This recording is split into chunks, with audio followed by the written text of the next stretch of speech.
I'm also maybe indicating a little bit it would have been nice maybe to see more students, more people coming to your important event. That's maybe one of the issues for the future you can address. How can you get more people interested in the North Korean human rights issues? Statelessness is a worldwide problem. I think also it was good to have the clear explanations from Professor Chang from Sorbonne University. In my role as a discussant, I was thinking, so what can I say? There's basically agreement. Everything what Professor Chang, I would sign. Basic human rights apply to everyone. Every child has a right to education. One of the legal issues is the status. Are the North Korean escapees in China? Are they refugees? The one problem is, I think, simply screening. The UNHCR should have access to these people and ask them why they left North Korea. Then you have the issue of economic immigrants.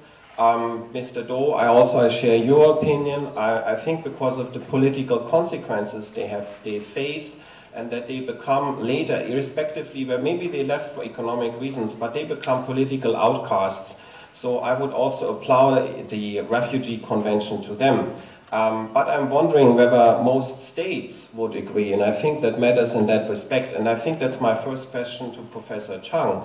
How do the neighboring states react to the statement of many human rights organizations that the immigrants in China are actually refugees under the Refugee Convention?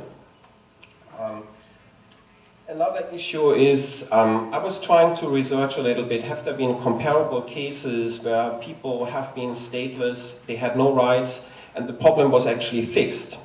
And this is a question also I have to Professor Chang. Has there been some kind of positive examples where we can learn lessons from? I read one example was the case of Latvia and Lithuania. After the Cold War, there had been many statelessness people in these Baltic states. And there was lots of political pressure by neighboring countries, and they said they made it also a requirement to accept these people as citizens before they could become members of the European Union. I was wondering in that regard also whether maybe to some extent economic pressure could work on China. I had the feeling there's not really something wrong with the law. The real question is the status of the refugees. And that's my question also once again to Professor Chang. Is there something wrong with the law? Can we make it better? Mr. Do mentioned the problems in the South Korean law. I did not fully understand what are the problems of the South Korean law. How can this be improved? What could be the role of the National Human Rights Commissioner? I read a recent report by him about the human rights situation in North Korea, about North Koreans, and I was quite pleased. Yeah? It could have been maybe more detailed, could have been more about stateless people, but he's trying to push something. So I was wondering, what would you recommend him? What should he do? How can that topic have more public attention? 두 가지로 구분했어요. 상징적 혹은 강제적 구분. 이게 좀 전에 말씀드린 그런 그 어떤 국가나 국제 기구에서 어떤 부여한 어떤 국적 구분입니다. 그리고 두 번째는 저는 체감적 혹은 선택적 구분이라고 저는 이렇게 명명했습니다. 왜냐하면 당사자가 느끼는 어떤 국적 구분이 있잖아요. 현재 중국이라든가 한국에 살고 있는 탈북자가 느끼는 국적 구분은 어떠한가? 그런 관점에서 준비했고요. 첫 번째 말씀에 좀 혼동 왔다 갔다 했는데, 그래서 국제적인 관점에서도 보면은 난민이다, 경제적 이주민이다, 그것도 정확하게 명확하게 구분이 안 되는 것 같아요. 때로는 난민이라고 이렇게 평가도 되고, 그리고 아까 좀 전에 말씀드린 체감적 혹은 선택적 구분을 이렇게 보면은 당사자가 느끼는 겁니다. 좀 전에 말한 것처럼 중국에 나와 있는데 중국 국민으로, 그러니까 중국의 어떤 허구를 전혀 저희가 얻을 수 없어요. 왜냐하면 중국 정부는 불법 월경자로 이렇게 평가하고 북한 국민이다. 그렇기 때문에 북한으로 강제로 돌려보내야 된다는 원칙에서 전혀 변화가 없고, 그리고 대한민국 국민이라고도 할 수 없는 게 어떤 헌법 3조의 영토 조항에서 어떤 해석이 있지만은 실질적인 어떤 보호에 필요한 어떤 법률은 없습니다. 그래서 대한민국 국민이라고도 말하기가 좀 굉장히 어렵고, 북한 국민이라고 말하기도 굉장히 어렵죠. 그 반역자, 배신자 이런 처벌이 따를 뿐이지 어떤 보호도 없는 거기 때문에 예, 그렇게 얘기할 수 없습니다. 그래서 사실 저희가 중국이라든가 제3국에 살 때 진짜 국적 공백에 있는 상태라고 저희가 생각했고요. 어떤 국가에 기댈 수도 없었고 그냥 항상 사람들이 나를 물어보면 나의 어떤 정체를 숨겨했어요. 왜냐면 그 혹시라도 탈북자라는 것이 노출되거나 북한에서 왔다는 게 노출되면은 강제 북송이라든가 그런 위험이 있기 때문에 그래서 저는 그 무국적이라는 어떤 개념을 그 좀 더 그 상위에 포괄적인 개념을 제가 좀 도입했는데 사실상 무국적자라고 저는 그 재외 탈북자들 좀 규정했습니다. 그런데 사실 학계라든가 어떤 국제법적 관점에서 보면은 굉장히 좀 어이없는 그런 발상일 수 있는데 제가 느끼고 또 저와 비슷한 탈북자들이 느꼈을 때 사실상 무국적 상태입니다. 그래서 더구나 보호가 필요하고 저도 한 2주 전에 중국을 다시 다녀왔어요. 중국에 가서 그 재외 탈북자 실태 조사 차원에서 나갔는데 정말 많은 어떤 그 인신매매로 팔려온 여성들을 많이 만났고 또 이렇게 숨어서 지낸 탈북자들 많이 만났어요. 옛날에 제가 중국에 숨어 살 때하고 전혀 달라진 게 없어요. 그 여성들이 보통 그 2가지 형태로 어떤 중국으로 넘어오게 되는데 첫 번째는 그 인신매매 브로커한테 어떤 그 속임을 당해가지고 넘어온 케이스가 있고 그러니까 중국에 잠깐 넘어가서 돈을 벌면은 돈을 많이 벌 수 있다 이런 유혹에 빠져서 오는 경우가 있고 근데 넘어왔더니 그냥 자신이 전혀 한 번도 본 적 없는 남성한테 팔려간 거예요. 근데 팔려가는 게 보면 두만강이라든가 압록강 그 인근에 팔려가는 게 아니고 굉장히 중국 내륙 지역에 그 교통도 안 좋고 한번 팔려가면 도저히 나올 수 없는 그런 지역에 팔려가거든요. 그리고 2번째 케이스는 스스로 원해서 이렇게 자신의 몸을 팔고 나오는 경우가 있어요. 근데 2번째 케이스는 굉장히 드물었어요. 제가 만났던 사람들 중에서. 그러니까 굉장히 거기 나가면은 그 팔려간다는 얘기도 알고 있으면서 나온 분들이 많아요. 근데 그거는 북한에서 사는 게 굉장히 힘들어서 이렇게 식량이라든가 그런 문제를 해결할 수 근본적으로 없기 때문에 그 자신이 몸을 파는 게 얼마나 끔찍한 걸 알면서도 스스로 이렇게 몸을 던지고 나오는 그런 경우가 있더라고요. 그래서 제가 종합적으로 말씀드리려면 이런 분들 자체가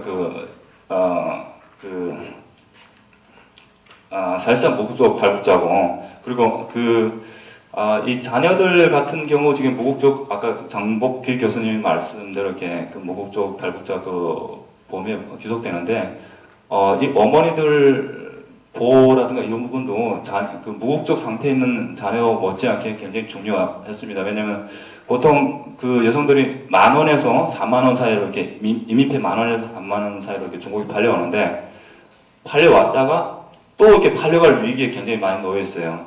참여해 주신 데 대해서 더없이 감사드리겠고요. 오늘 저는 이 토론 자리를 빌어서 그 장 교수님이라든가 어떤 도윤 대표님 그리고 앞에 오던 계시는 전문가분들한테 굉장히 많이 배웠고요. 실제 체감으로 느끼는 탈북자의 심정에 대해서 좀 전달해주고 싶은 그런 마음도 있었습니다. 본인의 경험을 살려서 쭉 설명을 했습니다. 질문사항은 앞에 두 분 토론하신 분하고 거의 같습니다. 그런데 아까 도의원 대표님께서 말씀해 주셨지만 북한 경제는 지금 많이 무너져 있고 탈북 동기도 경제적 이유에서 오는 게 많습니다.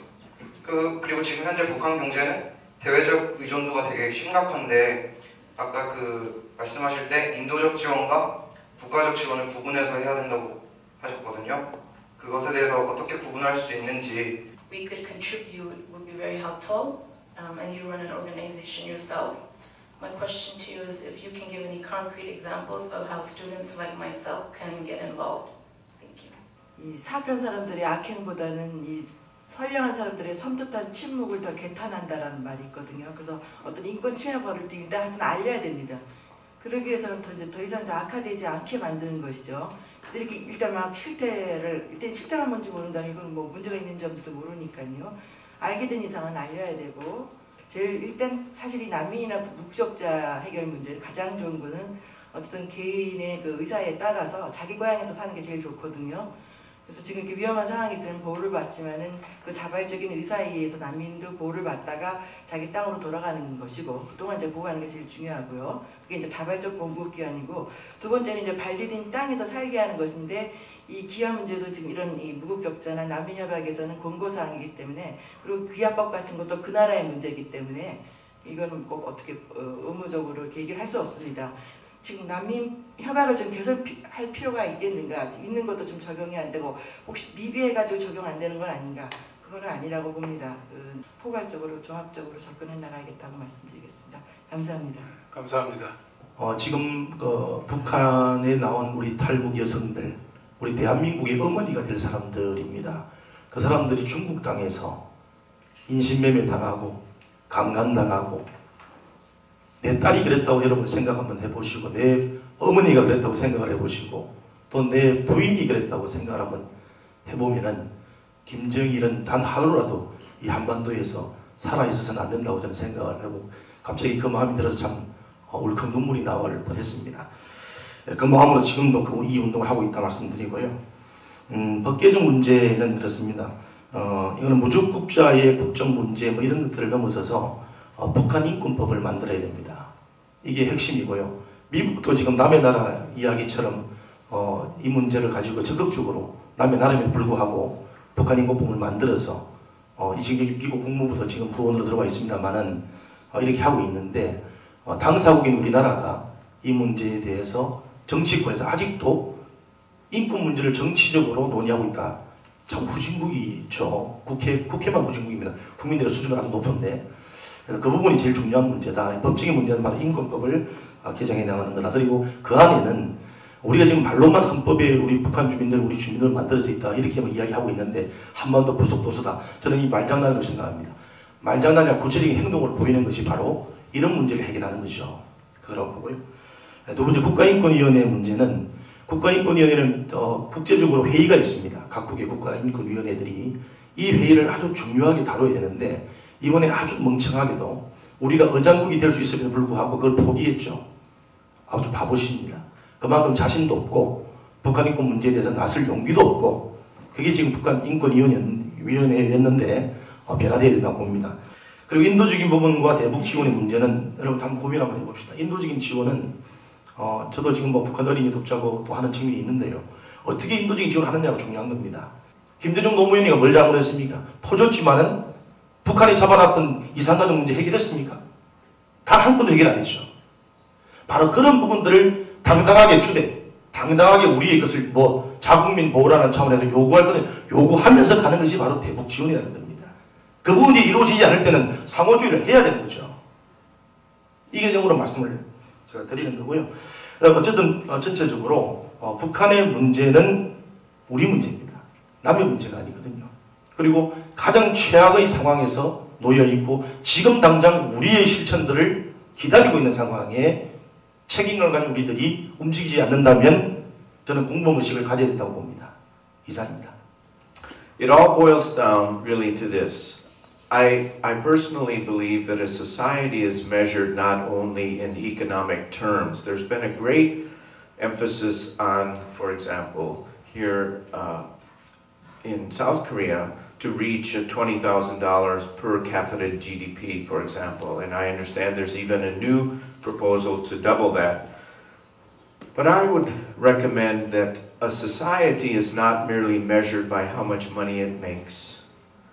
What occurred after the discovery of the concentration camps after World War II.